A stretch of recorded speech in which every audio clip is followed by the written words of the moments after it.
नमस्कार दोस्तों, very good afternoon friend. This is Shekhar Mishra once again with you from Kanpur. और आज का जो हमारा विषय है वो एक्चुअली हमारे देश का इस समय सबसे बड़ा विषय है। पर इस देश का दुर्भाग्य ये है कि मीडिया के अंदर वामपंथियों और माओवादियों का कब्जा है। तो आपने देखा होगा कुछ चैनल्स एक मंदिर में मुसलमान बच्चे की पिटाई जो डासना में है, डासना मंदिर है, उसके बारे में सुबह से शाम तक अपना गाना गा रहे हैं।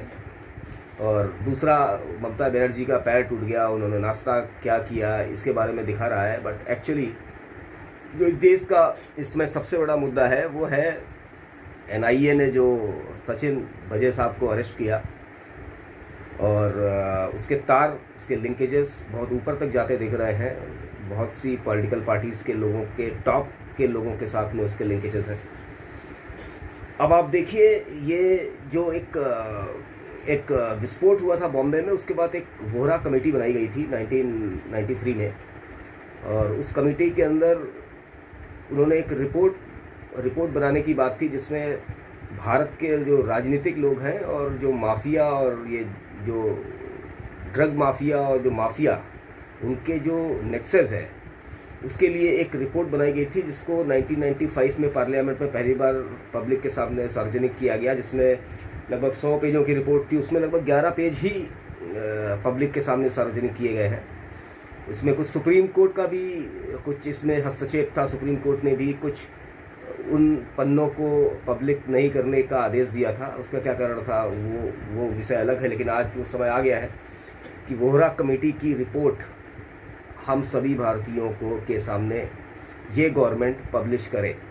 नरेंद्र मोदी जी, हमारे गृह मंत्री अमित शाह जी, इस रिपोर्ट को पब्लिक के सामने पब्लिश करने का ये सही और उचित समय है।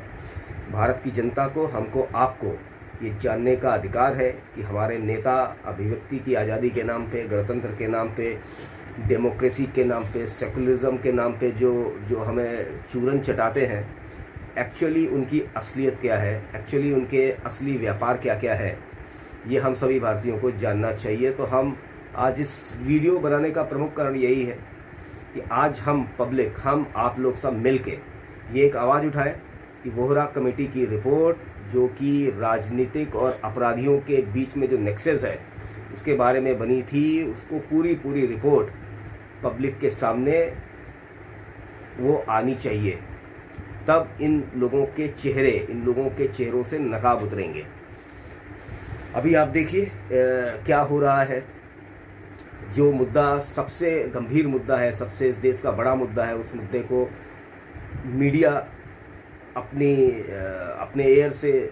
ऑन एयर से गायब करके रखा हुआ है। कहीं नीचे पट्टी चल रही है सचिन वाजे वाली, और अलग अलग ये वामपंथी, ये माओवादी अलग अलग तरीके से लोगों के दिमागों के साथ खेल रहे हैं, मुद्दे को डाइवर्ट करने की कोशिश अपने लिहाज से कर रहे हैं। और उनका मिला जुला इनका प्रयास रहता है, ये लोगों के दिमाग से खेलना और चीज़ों को डाइवर्ट करने में दे आर मास्टर्स। अब आप देखें कि एक तरफ जो भारत के सबसे बड़े इंडस्ट्रियलिस्ट हैं, मुकेश अंबानी जी के घर के सामने विस्फोटक से भरी एक गाड़ी मिलती है। दूसरी तरफ रवीश कुमार जैसे लोग, एनडीटीवी जैसा चैनल सुबह से लेकर रात तक अंबानी अडानी को गाली देता है। तीसरा, ये प्रशांत भूषण एंड गैंग, जो कि ये माओवादी और मार्क्सिस्ट लोग हैं, ये निजीकरण के नाम पे भारत की जनता को गुमराह करते हैं और निजीकरण के नाम पे बैंकों में हड़ताल करवाते हैं, रेलवे के कर्मचारियों के मन में जहर भरने की कोशिश करते हैं।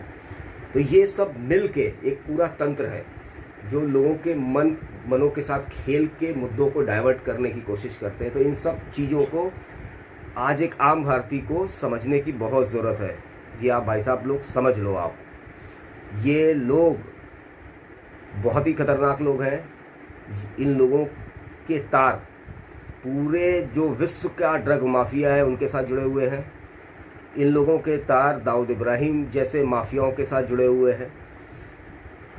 ये जो रिपोर्ट है ये वोहरा कमेटी की जो रिपोर्ट है, जब कभी पब्लिक में आएगी, इसके अंदर की बातें कुछ लोगों के साथ मैंने कुछ किताबों में पढ़ा इसमें ये शरद पवार जो व्यक्ति है, जो एक नेता है, महाराष्ट्र का बहुत बड़ा नेता है, उसकी तूती बोलती है महाराष्ट्र में। कोई माने नहीं माने 70 के दशक के बाद इस वक्त की तूती बोलती है, क्योंकि उसका जो गैंग है, उस गैंग में कई इंडस्ट्रियलिस्ट है, उस गैंग में दाऊद इब्राहिम जैसे माफिया है, ड्रग माफिया है। तो ये जो कुछ खबरें जो मीडिया आज चला रहा है, इसको सुन के बड़ी हंसी आती है कि वो जो विस्फोटक की गाड़ी रखी गई थी, वो 5,000 करोड़ की वसूली के लिए, उनको डराने के लिए वो विस्फोटक की गाड़ी रखी गई थी। भाई साहब, ये शरद पवार इतना बड़ा माफिया है महाराष्ट्र का। ये अगर किसी को फ़ोन कर दे तो 5,000 करोड़ 10,000 करोड़ में फ़ोन करके एक बार बोलेगा तो लोग उसके घर पे इसको देने आएंगे। तो ये जो मीडिया के अंदर ये जो छलावे टाइप की न्यूज़ चल रही है, ये कहीं ना कहीं भ्रमित करने वाली लोगों को भ्रमित करने वाली न्यूज़ लग रही है।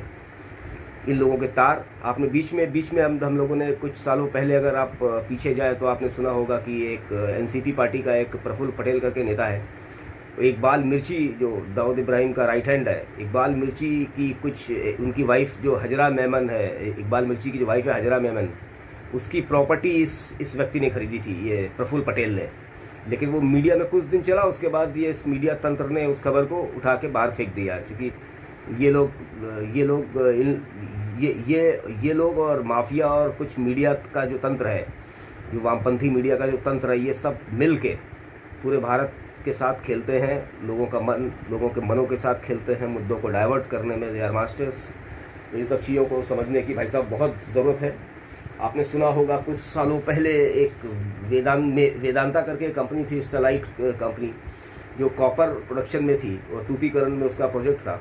इन वामपंथियों ने लोगों के मन में जहर भर के उस कंपनी को बंद करवा दिया। उस बंद होने के बाद उसके परिणाम आपको पता है भाई साहब? मैं बताता हूँ। पहले भारत कॉपर का एक्सपोर्टर हुआ करता था, अपने देश से बाहर के देशों को कॉपर भेजता था। ये कंपनी बंद हो गई। जब ये कंपनी लोगों ने मिलकर बंद करवा दी, कुछ वामपंथी बुद्धिजीवियों, वामपंथी मीडिया ने दिन भर ये दिखा के एनवायरमेंटल स्पेशल दुनिया भर की कहानी बता के जब इसको बंद करवा दिया, तो भारत अब कॉपर का इंपोर्टर है। उससे ज़्यादा सबसे ज़्यादा फ़ायदा किसको हुआ? उससे सबसे ज़्यादा फ़ायदा हुआ चीन को। ये लोग देखिए कैसे चीन की दलाली करते हैं, और उस देश को फ़ायदा पहुंचाने के लिए भारत का नुकसान हो जाए उनसे इनको फ़र्क नहीं पड़ता। ये एक एग्जाम्पल मैं आपको दे रहा हूँ। तो इन सब चीज़ों को बहुत गंभीर होके आज भारत को समझना और जानना बहुत ज़रूरी है भाइयों। अब ये एक क्वेश्चन और आता है कि आज कुछ सालों पहले तक तो ये प्रजातंत्र, लोकतंत्र की, सेकुलरिज्म की बात करते थे, लेकिन आजकल इनका चरित्र कुछ बदला हुआ दिख रहा है। ये कुछ नंगई पे जैसे उतर आए हैं कि अब तो हम यही करेंगे, अब तो हम माफिया, हमारे पास कोई रास्ता नहीं है, अब हम माफियागिरी करेंगे। चाहे आप बंगाल का हाल देखें, चाहे महाराष्ट्र का हाल देखें, चाहे पंजाब का हाल देखें, वहाँ क्या हो रहा है। वहाँ आप सरकार अपने आप में माफिया बन गई है।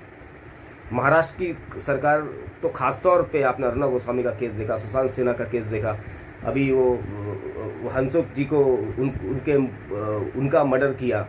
तो जब सरकार अपने नागरिकों को मारने लगे और उसको आत्महत्या बताने लगे, तो आप समझिए उस प्रदेश की क्या हालत है, वहाँ लोकतंत्र की क्या हालत है। तो ये नंगाई इसलिए कर रहे हैं क्योंकि इन लोगों को बाहर के देशों ने बहुत ऑबलाइज किया है, इनकी प्रॉपर फंडिंग करी गई है। अब वो इनसे जवाब मांग रहे हैं। अब वो बता रहे हैं कि भाई साहब देखिए, अब तो मैं अपने भी कपड़े उतार रहा हूँ, तब भी कुछ नहीं हो पा रहा है, क्योंकि देश की जनता अब हमारी बातें नहीं सुन रही, वो मोदी जी के साथ है। इसलिए अपने बाहर बैठे बॉसेस को खुश करने की प्रक्रिया में ये सब लोग ऐसा चरित्र बना रहे हैं। ये हम लोगों को दिखाने के लिए कुछ नहीं कर रहे हैं, ये अपने बाहर के बॉसेस को खुश करने के लिए ये नंगई पे उतारू हैं। आप देखिए, इन सब चीज़ों को समझिए। और आज हम भारत की इस गवर्नमेंट से हम सभी मिलके एक तरीके से बोलें कि वोहरा कमेटी की रिपोर्ट सार्वजनिक करनी पड़ेगी। वोहरा कमेटी की रिपोर्ट को भारत के जनता के सामने आप सार्वजनिक करिए।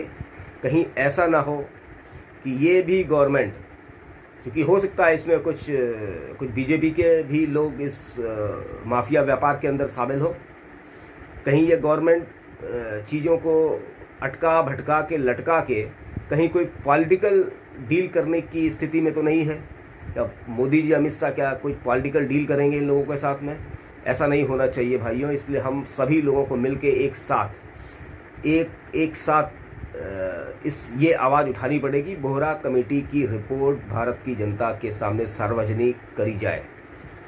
अगर आपको ये वीडियो अच्छा लगता है और आप इस मुहिम के साथ में हैं तो इस वीडियो को शेयर करिए, सब्सक्राइब करिए।